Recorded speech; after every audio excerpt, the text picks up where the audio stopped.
Simba Queens, JKT Queens kucheza finali ngao ya jamii. Taarifa nyingine hiyo. Finali. Hiyo ni finali. Kama kawaida. Basi hao ndio Morocco huko kwetu. Wapi hao? Na Simba Queens na JKT Queens. Washajiandaga sana yani. Na washajipanga. Wamejiandaa kufanya nini? Mara ya mwisho ni lini umemuona Simba Queens JKT Queens hawajafanya vizuri kwenye timu za wanawake? Kufanya vizuri kwa maana kwa engo ipi? Vizuri kwenye namna yoyote ile. Kwa sababu wewe hapo unapozungumza hivi sasa bingwa msimu ambao umeweza kumalizika ni nani? JKT. Si ndio? Msimu uliopita JKT. Si ndio? Msimu uliopita kwa Simba. Si ndio? Msimu huu tayari Yanga ashatolewa huko. Kwenye ngao ufunguzi tu ngao ya jamii. Sasa mimi siamini kama kuchukua tu makombe ya ndani ya Tanzania kwa soka la wanawake ni mafanikio na ni muendelezo mzuri. Ni muendelezo mzuri of course kwenye timu ambayo inahitaji mataji, lakini kwa sasa muendelezo mzuri ni kuwa na consistency ya kucheza Champions League kwa ngazi ya wanawake. Hiyo ndo muendelezo mzuri kwenye soka la wanawake. Kwa sababu tangu Champions League ya wanawake ianze, ni nani mwingine ambaye amecheza Champions League zaidi ya Simba? JKT msimu uliopita hakufuzu.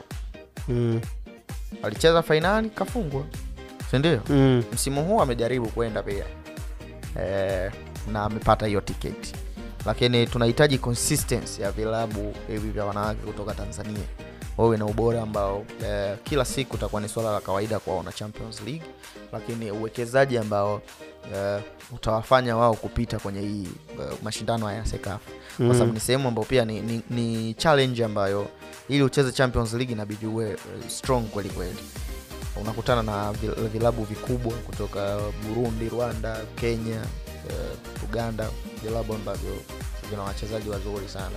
Lakini ukiangalia kwa sasa East Africa, licha ya kuwa na mpira mzuri East Africa, licha ya kuwa na mpira ambao unavutia, lakini bado kwenye uwekezaji wa soka la wanawake tunapitwa sana na nchi kama Ethiopia. Unajua moja kati ya nchi ambazo zina mpira wa miguu kwa upande wa wanawake mzuri, Ethiopia ipo. Lakini pia wapo Somalia wanacheza mpira mzuri sana kuangalia, na kuna wachezaji wazuri sana ambao ni bora kutoka kwenye hizi nchi.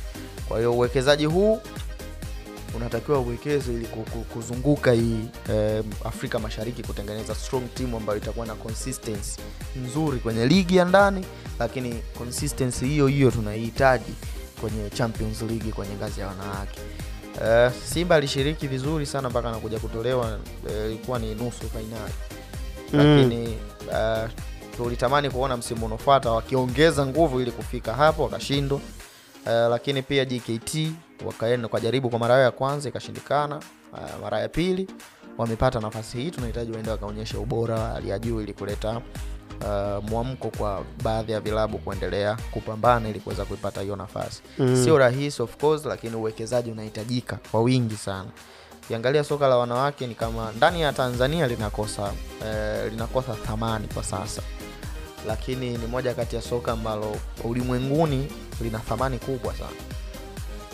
Zamani ilikuwa ni kawaida sana kuona kina dada wakicheza tu pasi na maendeleo, lakini sasa hivi tumeona wachezaji wengi wa Tanzania wanaenda nje kwenda kucheza huko, lakini pia vilabu vikubwa, ligi kubwa wanaenda kushiriki huko, lakini pia wakiwa na majina makubwa kwenye soka la wanawake. Kwa mimi natamani siku moja nione mwanadada wa kwanza kutoka Tanzania kucheza Champions League. Itakuwa ni moja kati ya kitu ambacho ni kikubwa kwa maana ya UEFA Champions League pale barani Ulaya.